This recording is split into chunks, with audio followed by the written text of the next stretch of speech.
You are listening to CrossTalk, a safe place to discuss addiction, recovery, harm reduction, and everything in between. Support for this podcast comes from the Kentucky Opioid Response Effort and Advocates of Recovery. Content and production by the team at Turning Point Recovery Community Center. Now, buckle up and get ready for the show. Welcome everyone to CrossTalk Recovery, the recovery podcast that supports all forms of recovery. I'm Matt Lewis, and I'm here with Nathan Brockett, Hadley Pinner, Amanda Wiersma. Welcome you all. Here we are. We're finally going to mark the last new employee off the list. Everyone, we've actually lost one of the new ones already before we could get them all on the podcast. Can't keep them. But Hadley is the last one, and we love Hadley. She came on to work under the Matter Van grant and under Sam, and she's really passionate about this. Everyone is now peer support certified. Yeah. All the new staff members are. So if you're out there and you need peer support, come talk to us. We're ready to go. Yeah. So, and I wanted to have her on to kind of share a little bit of her story, what she wants to share, and talk about why she wanted to work in recovery. And, you know, brought Nathan and Amanda on to have fun. I think that I'm going to be looking for topics in her story, and if we don't come up with one, then I've got one in the bag. All right? He's got some topics. Don't worry about that. Always got a topic. Are you nervous? I'm not nervous, but I'm like, I've never done a podcast in my life. Okay, it's cool, ain't it? It is cool, and I feel like it's just gonna flow naturally. So. Absolutely. Yeah, it's Set just the a tone. conversation with friends that everyone listens to. Or Yeah. Absolutely. Very Even in few the people. UK. Yeah. Yeah. Yeah. Shout out to UK. Yeah, I think my uncle actually sent me a message and asked. He was like, "Is that the turning point that I've heard the podcast for?" Yeah. I'm like, That's I don't know. Yeah, it's crazy. Like if you look at our YouTube views, it looks like nobody's watching. And like I can only look at the download data from like one of the streaming services. So, you know, and it's interesting to see people in Australia and Russia and you know, Canada are downloading the podcast. So they're out there listening, and then you hear the Chastity's story. Like she went to, was it Nebraska. to a rehab there, and you know they were talking about they knew what Turning Point was because they listened to the podcast. Yeah. So that's cool. That's man. amazing. It's cool. That is. Because our mission is to recover out loud, support everyone, and share our experience, strength, and hope, and have fun while we do it. Yeah. So we hope people are listening and enjoying. And so here we are with Hadley sharing her story. Well, I guess it's kind of been a long time coming. I've shared my story one other time at a treatment facility here, and so yeah, I guess I'll just say a little bit about myself. I was born in Memphis, Tennessee, May 31st, 1995, and my sobriety date is February 22nd of 2023. My drug of choice was opiates, mostly fentanyl. And, you know, I have been all over this country, seriously, to treatment. All over. And I don't know, like, the opiates, they took a strong hold over my life. And, you know, I didn't grow up in any kind of, you know, hard life to see drugs and alcohol. You know, I didn't grow up around that stuff. So, you know, to my family, it was kind of like, well, why did you turn out this way, you know? And I think over the years, they've just kind of began to love me. And especially now, like, I've never been able to stay sober this long. Never really been able to keep more than 30 days under my belt. And I'll celebrate 3 years on February 22nd of 2026. That's awesome. I have a lot of war stories, but, today I get to talk about the solution and, what I actually did what did I do to stay sober? And, I keep a strong fellowship of women around me constantly. We send out daily gratitude lists. And honestly, I'm going to kind of jump around a little bit, but, I have people ask me like, well, I really want to work in recovery. I really want to work in recovery. And I'm like, yeah, I did too. And in the beginning, I had to work some jobs that I didn't really want to make a career out of. But I had to gather that knowledge and gain some clean time, build some time up to even, be able to help somebody, because I can't give it away if I don't have it, So, yeah, I think that's why they encourage you to have 1 year of sobriety at least before most places to work as a peer support, because you gotta, have that experience to be able to impart. Like, we have all the lived experience of addiction. Right. Like, we know what jail's like. We know what being dope sick is like. We know about all that stuff. But we also have to, and so we can relate to people when they walk in the door based on that.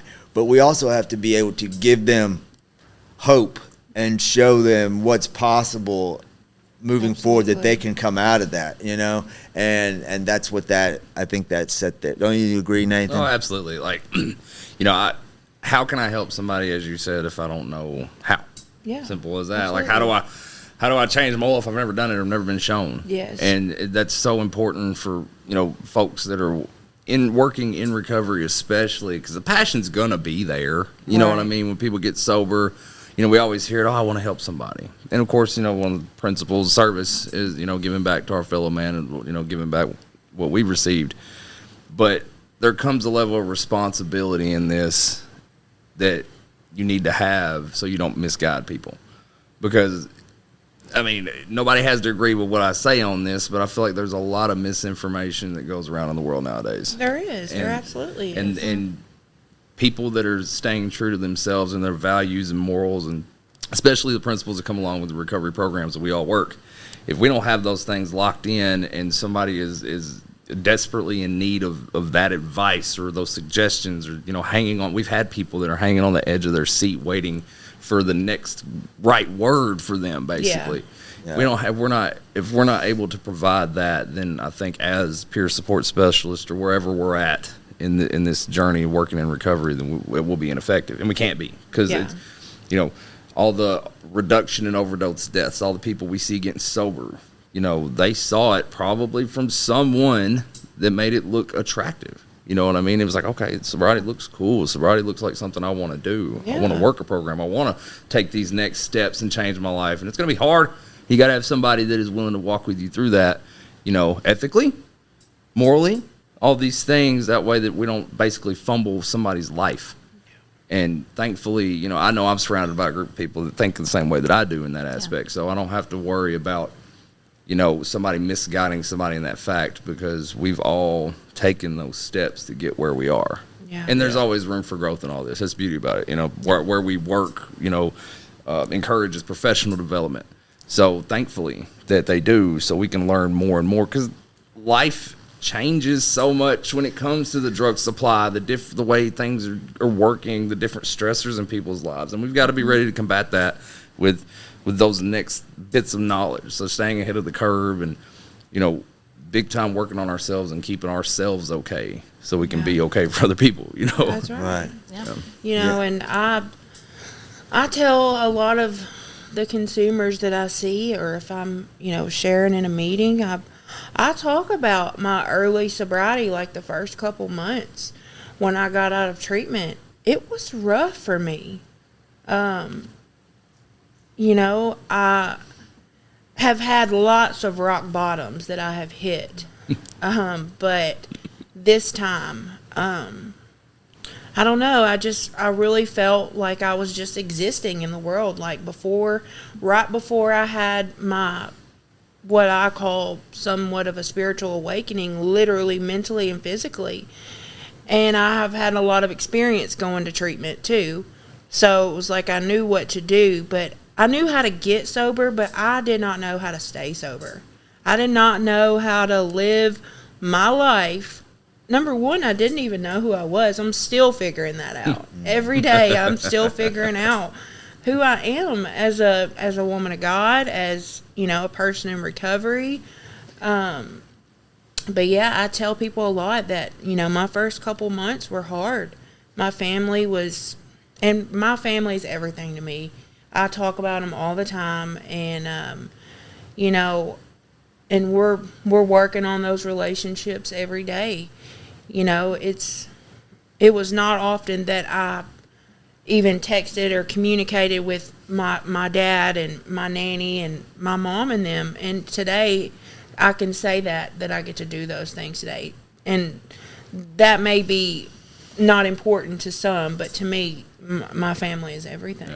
Yeah. There's the lived experience part. Yeah. There you go. Yeah. So to some people, as you said, some people it may not be that important. You know, to some people that might mean everything, and you've written the playbook basically by your lived experience and things like that. So one thing I'm grateful for, though, too, is that, you know, as we talked about, most places require you to have a year of sobriety, so you have a little recovery experience. I'm glad it's not more than that, because working in recovery is also one of those things that is good for your recovery if you're able to do it, because you are constantly reminded of what you don't want to go back to. You're constantly, you're living, eating, breathing this stuff all day long, all day long, and it has.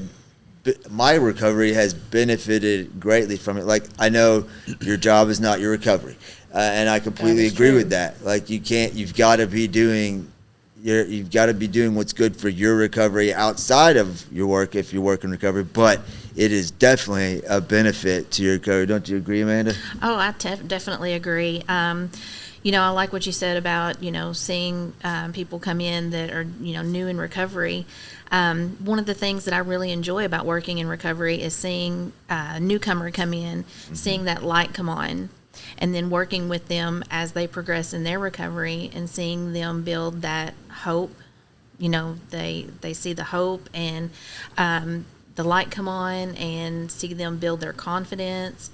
And as they work through going and getting their ID, their driver's license, their first job, and just as they progress in their recovery, and as, you know, they just turn into productive members of society, and to be a part of that. And, you know, it's just great to see people recover. And it does. It reminds you of what you don't want to go back to.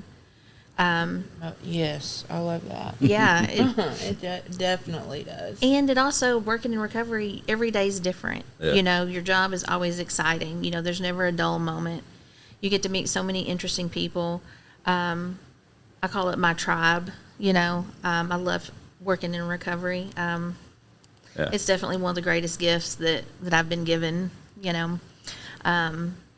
And I have a passion for it, you know. And one of the things I like about it is giving back. You know, I had someone who gave, you know, they gave to me what was so freely given to them, and that inspired me to want to do the same. And, but yeah, working in recovery, I wouldn't. Yeah, we benefit from it as much as they benefit from us and our experience, and we try to impart that to them. We're benefiting too, and it's a great thing. You know, that's what it's all about. Especially like you're working Hadley under the Mattergrand band, and you're going out like into the community and going door knocking and setting up, and you're seeing people like that. They're not necessarily coming in looking for us. Like, some people will walk in off the street looking for help. We deal with a lot of those people, but you're meeting them where they're at, and they may not even want to see you, but you're going out and reaching out to them. And there's been many instances I know of where you've knocked on the door, maybe not you personally, but Sam or one of us have knocked on the door of somebody who is just like, this is God, you know, like, you are at the right here at the right time at the right moment. How did you know I needed help? I'm like, no, just, you know. So it's that beautiful thing of just being there and staying consistently doing the work. You're gonna run into the people that you're supposed to run into, I believe. You know? We'll be right back. Did you know that recovery from substance use disorder and mental health go hand in hand? That is why the caring and compassionate mental health professionals at Four Rivers Behavioral Health in Paducah are here to help you find your balance. They are proud of you for making the changes necessary to live a healthier life and would love to see you reach your full potential. Give them a call at 270-442-7121 or stop by the downtown location at 425 Broadway in Paducah, Kentucky.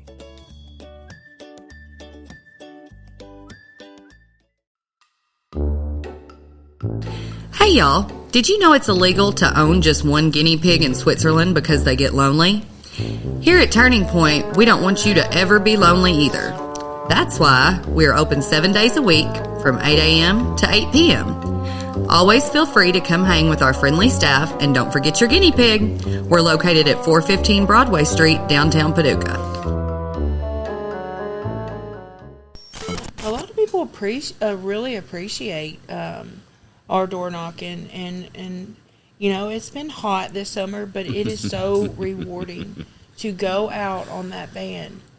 And I don't want to get emotional, but it's like, it is so rewarding to go out on that van and like hand out Narcan, and you know, people really are excited to see us at their door. They're like, y'all care? Yeah, we care. You know, someone, and all I can say to those people is, you know, someone did it for me. So, you know what? In order for me, like I said, to keep what I have, I'm going to give it away.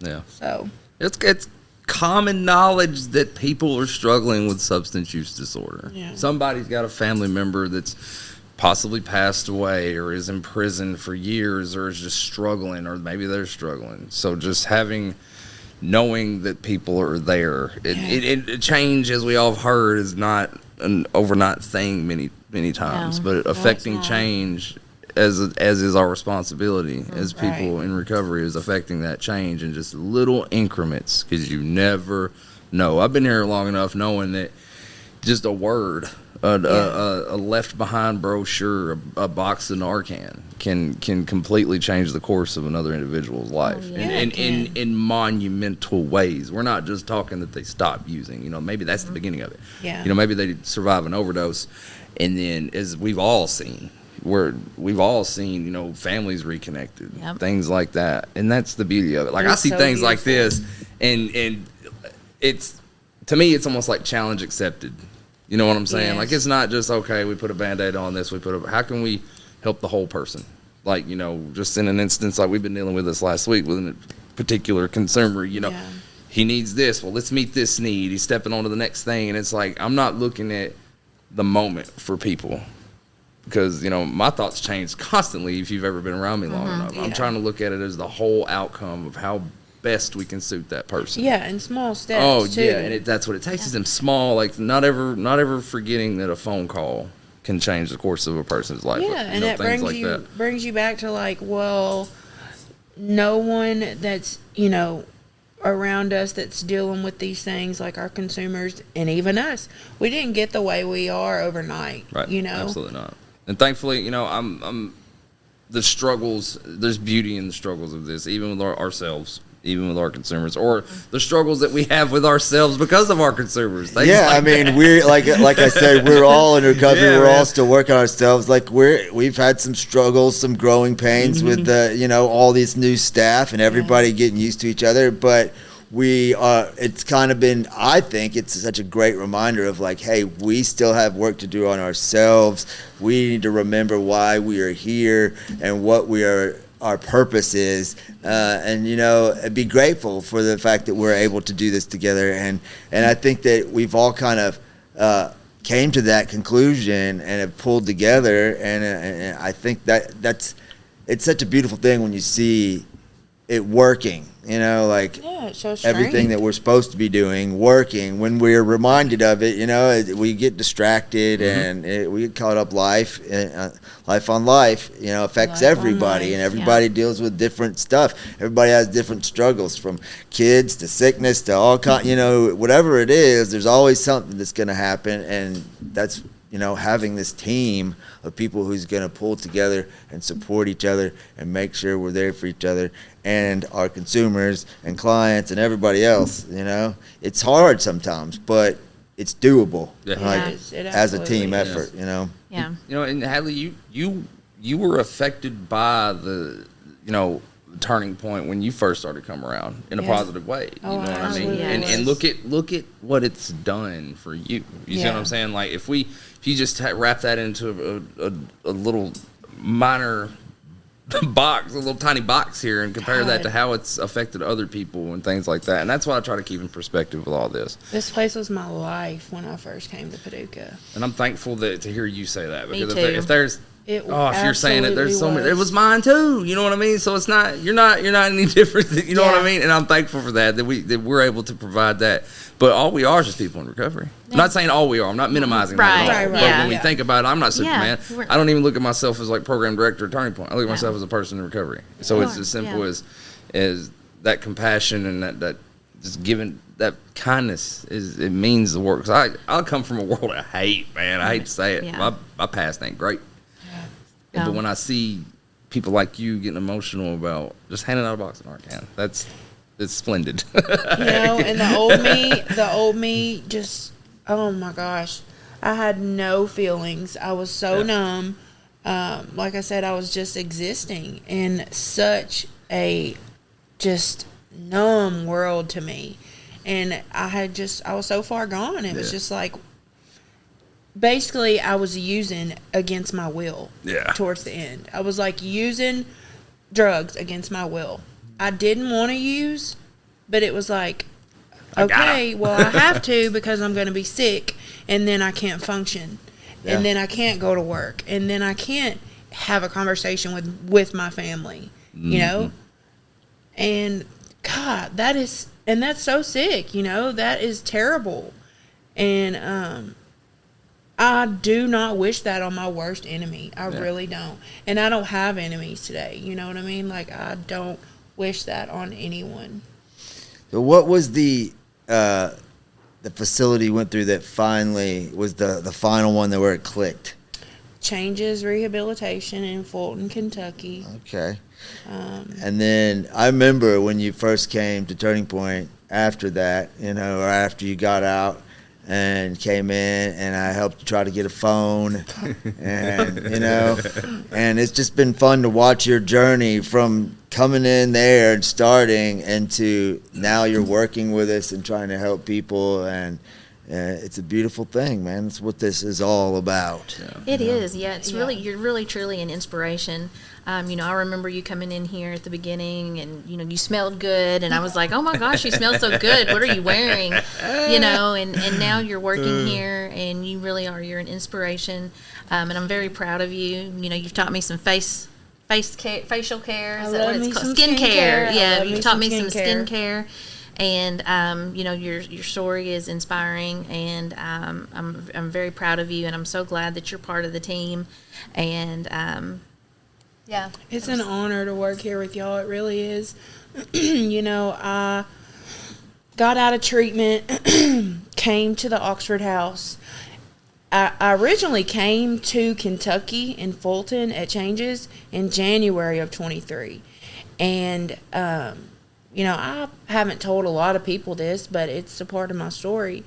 I wanted to get high so bad every day. It was like I could taste the drug of choice the whole month I was there, the first month.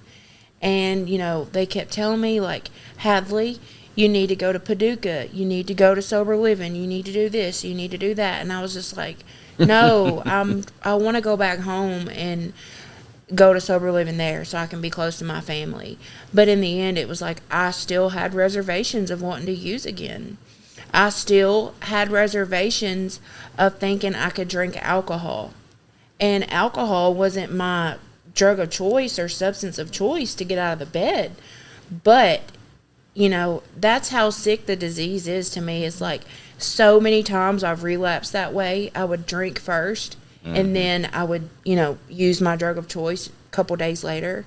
But this time I got out, and in the beginning, large sums of money were a huge trigger for me. I had gotten some kind of check. I don't remember, but it was like $800. So my mom picked me up. And, you know, as much as I have put my mother through, that, once again, that's how cunning, baffling, and powerful the disease is. I'm like, Mom, do you care if we stop at the liquor store? And as much as I have put this woman through, it even crept up on her. She was like, you know, honey, as long as it doesn't lead you back to what you were doing. And I have put her through some stuff. And so I was drinking that night. Ended up drinking again the second night. Smoking marijuana the third night. And by the fourth day, I was getting fentanyl. And I was supposed to be going to the sober living house that morning. And, you know, everybody in rehab had snacks. So I was like, Mom, can I use your truck, use your phone? I didn't have a driver's license. I'm like, can I go to the store and get snacks for sober living? She's like, yeah, you know, trusting me. Once again, putting that trust in me. And I didn't even hesitate it. I had a number memorized, drove straight to the city of Memphis, and got some fentanyl. And 2 hours later, I passed out in a gas station, fell back, and I woke up on the stretcher. And they said that I was Barney Purple before the EMTs had gotten there. And, God. And so I'm laying in triage at Methodist North Hospital in Memphis. I had just bought a brand new Jordan outfit, too, that weekend. So I'm sitting there, my clothes are soaking wet because apparently they had poured water on me. And I pulled the thing out of my nose, and I got up off the stretcher, unbuckled myself, and the place where I had overdosed, the gas station, was also right near the hospital. So I walked to where my mom's truck was and drove myself home. Like nothing ever happened. Like nothing had ever happened. And my mom's house is like 45 minutes from the city of Memphis, maybe a little longer. And, you know, I had her phone. So, and all this time I'm court ordered to be in treatment. Just terrible. And so on the way home, I knew I had a little drive. So I called Changes again, and I was like, look, I just overdosed, and I need to come back. I didn't know what else to do, but it was like, okay, let me just try one more time. And that overdose really scared me, and it did something to me. It was like God spoke to me, seriously. And so I pulled over. It was like 15 minutes from the house, called Changes, and one of the peer supports, she drove 2.5 hours to my mom's house to get me with her 2 babies. She couldn't find a babysitter. Loaded them up in the car to come and get me. And, when I had gotten home, my mom had knew I'd been gone like 5 hours. And she looked at me in the eyes when I walked in the house, and she looked me dead in my eye, and she said, so was it worth it? And I was just like, I'll get my stuff. And I walked out. And so the girl came and got me, and I went back to Changes and did another 30 days. And these are happy tears. Some of it is sad, but it's like grateful tears of why I'm getting emotional right now. They're grateful tears. So got back to Changes, and they said that my O2 stat, or whatever that means, was like at 82. And because I had left the hospital in Memphis, I probably should have stayed. And but that's the sickness of this of this stuff, it just tells you to keep going, that you can go a little more. And so they had me walking around the building at 2 a.m, would not let me lay down, would not let me go to sleep. And, in that moment when I got back for the second time, 3 days later after being gone, overdosing, all that, like my life, my disease, my addiction goes to shambles in 36 hours of being back home. We'll be right back.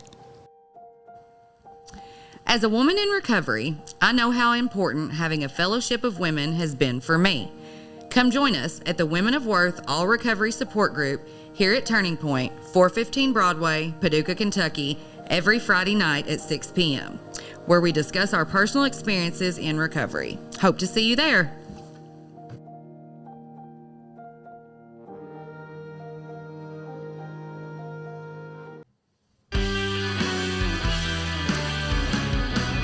One thing I have always wondered is who put the alphabet in alphabetical order. At Turning Point, our goal is to help you put your life back in order. If you struggle or have struggled with substance use disorder and are in need of help, come see us at 415 Broadway Street, Paducah, Kentucky, or call 270-444-3621 and sign up for peer support services with one of our friendly staff who have lived experience with addiction. Hope to see you soon. Like, that's how fast it could change for me, And so, I just knew, I was like, this is it, Hadley. This is it. And so I was like, you know what? I think I'm going to go to Paducah. I think I'm going to try this sober living thing. I did not have a dime to my name. Parents, family were just done with me. I had the clothes on my back, what little clothes I had. No phone because I had sold it for drug money. Like, I got to the Oxford house and my mom, she wasn't speaking to me at the time. So I walked everywhere because I had also wrecked 4 brand new cars in the past from falling asleep at the wheel that my grandparents had, helped me get. And I took advantage of all that over the years. And I'm grateful for my relationship today with my nanny because the things that I have put that woman through, the things we put our family through, we're not the only ones suffering, they suffered too. And I came to Paducah and, I met a lot of good women at Oxford, and it was real expensive for me. It was hard for me to save money. So I got me a job at Dollar Tree, and I just kept going every day. It was a fight for me. I took it 20 minutes at a time. Sometimes I took it 10 minutes at a time. I had no food when I first got to Oxford, nothing. The girls took care of me. They made sure I ate. They gave me clean sheets, a nice bed to sleep in. I mean, I was in there on a $100 bed credit. Like, I still didn't even pay them. But they were gracious enough to let me in there because they knew I had nowhere to go and give me a chance. And so, eventually I moved to Fresh Start, the women's homeless shelter, and I saved my money up, and I got me another job, a little bit better paying job. And I got my apartment. And, I've never in my life really had anything that was mine to show for. It was either given to me or I stole it or, nothing that was mine. And so I got my apartment. And, that is my safe space today. Like, I can get off work and go there and wind down or do my praise and worship or, that's my place. That's mine. And had another job after I got my apartment out at the airport, and so grateful for that job. Good memories there, and, all this time during all this, Turning Point's there for me. And I'm constantly going back and forth to meetings up there. meeting other women, staying away from men. Like, this 2 years that I've been sober, I have come to know the woman that I am, that I was intended to be. And I'm learning her, I'm meeting her more and more every day. But, turning point, this is God, where I'm working today, where I am with my team. And, my sisters here at work, they're not just my coworkers. Everybody here is like family to me because they saw me when I first came in. I mean, I don't know. I'm so grateful to be here, and I love y'all, and I just, I'm grateful, so grateful. We love you too, and Love you too. it's a heck of a story, and we are grateful to have you here. That's what we like, is people to come in here with that passion and really that heart and mind of gratitude for all that they've survived. The fact that they're still alive and have the chance to better themselves and then to help someone else. That's where our hearts and souls are there too. All of our stories are different, but they're similar, and we are too all grateful for this place. This place was exactly what I needed at the right time, and I love being a part of it, and we're glad to have you a part of it. Yes. Absolutely. Thanks We for love taking you. a chance on me. I love y'all so No, much. it's not taking a chance on Believing you. in me. Believing Absolutely. in me, I don't see it as taking a chance. I Believing in me. have faith in you as a person, in Faith your in me. recovery, and in the fact that you mean what you say when you love people that are suffering from substance use disorder. Because you got to. You got to love these people. You got to see yourself in them, because those same struggles that we've all been through, there's people still active right now as we're speaking. Yeah. They're still struggling, and we're still learning how to maintain just life. Life. 8 hours a day ain't nothing compared to the rest of Yeah. our lives. So, having a decent place to work and something you believe in that means the world Helps. to you, it makes life not so hard.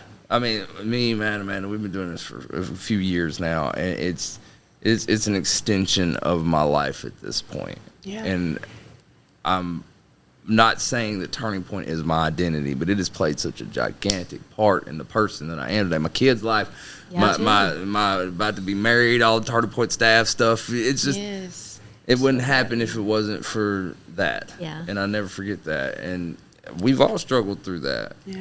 but we can do that together now. Yeah, we Yes. can. I don't And we're ha- proud of you. Oh, pfft. We are. I hate stuff like that. I get weird. I get weird with people. I'm here. I get weird with people. No, it's made it an easy transition. I'll say that. Yeah. As far as, I think Brandon would be proud. I really do. think so, too.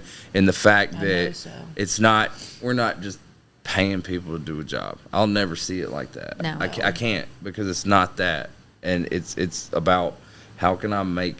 How can I help? How can I make it better? How can I make this? Matt's taught a class on it, adding to the stream of life and stuff like that. It's what am I doing to affect that change that maybe another person won't have to suffer? We all know it's going to happen, but what can I do to kind of maybe lessen the blow or be there for that person when it goes bad? How do I show somebody how to maintain somebody that's struggling in the Oxford House or, things like that? And thankfully, we're blessed by the state of Kentucky with funding sources and grants to where we can meet those needs and lessen that blow. Because life sucks sometimes, man. I mean, I'll be here to say it. I don't care what nobody thinks. Life sucks It does. sometimes. It does. But if it wasn't for the people around you that can share that with you and be there for you, then it would mean nothing. You can't do this alone. No, that's the biggest cornerstone of my recovery is people.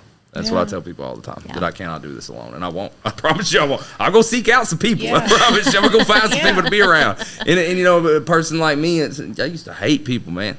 I always think people was after me. Me too. And now it's like we all got people that look up to us. And it's like, what do you mean? People are listening to what I say and hearing, not just listening, they're hearing. They're taking advice. They're taking suggestions and, watching what I do and allowing me to be their mentor and things like that. And it's like, holy crap, where did this happen? Yeah. Thank God for change. thank God for acceptance. Thank God for all the things in life that I used to just take completely for granted. Yeah. That now those are the things that make me, that made me.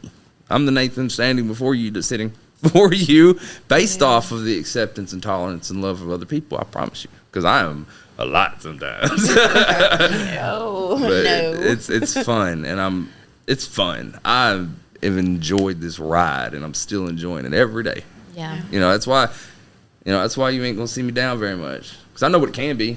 That waking up on a stretcher, all that, it can be that real quick. Yeah. You can go out there and get some more pain. That's what I tell people. If you want to go out there and get some more pain, Yeah. Yeah. I tell people all the time. I'll give you the money. You know? I tell people all the time, man. I'm like, I could be going and getting high and drinking and then come to the podcast. Yes. I could have done that. None of y'all would have known. I mean, I promise you wouldn't have known. We probably know. Yeah, you would. No, we would what know, I'm man. saying, but the fact that other people won't. Yeah. So am I taking responsibility for myself and my actions enough to where that you'll take stock when I tell you, hey, this sobriety thing's, it's the way to go. Yeah. Recovery's the way to go. Yeah. Yeah.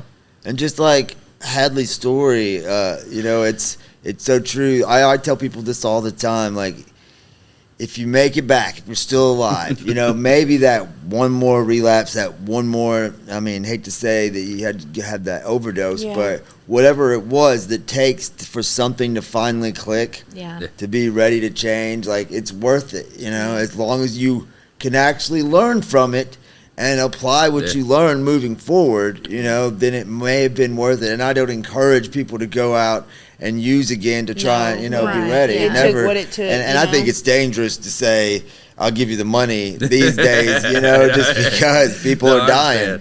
But I get what you mean, though. Yeah. I Yeah. get what you mean. yeah, but I'm glad that you came to that point, Yeah. because you're still here and your heart's in the right place now, and you're grateful, so grateful for surviving and being able to pay it forward. And imagine all the people's lives you're going to be able to help and change for the good moving forward, with that attitude and that knowledge and that gratitude in your heart.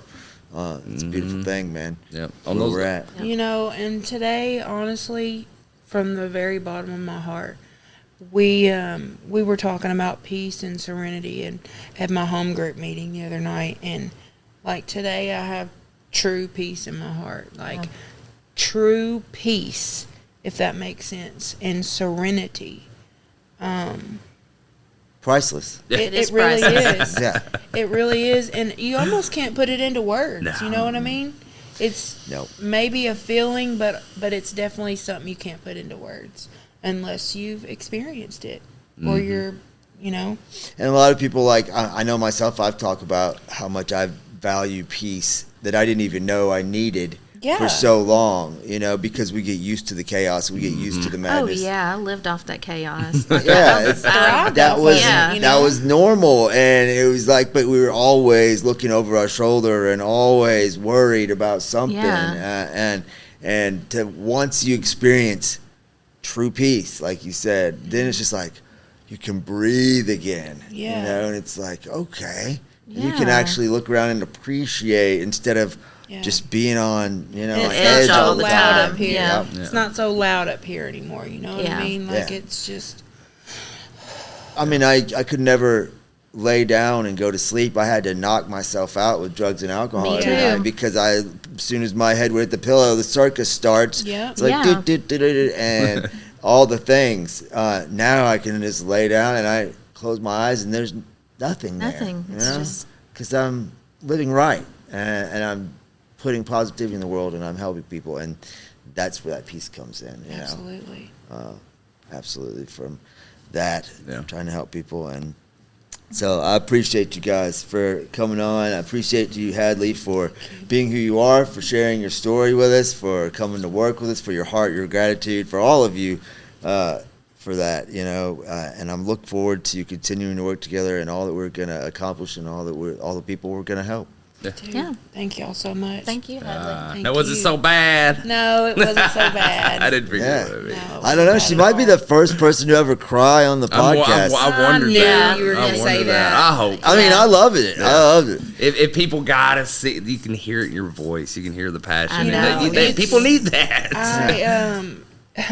You can't make this stuff up. You can't make this stuff up. You know, I lost my best friend in the entire world when I was 4 months sober, and we were friends 15 years, and he would be so proud. Yes, he would. That's all I got. We all are. All right. Yeah. Check us out on YouTube or listen to our audio versions on Apple, Google, Spotify, Podbean, Amazon Music. And as always, stay grateful. If you or someone you know is struggling with addiction or in recovery and needs guidance, speak with Turning Point's team of peer support specialists by calling 270-444-3621. You are not alone, and we are proof that recovery is possible.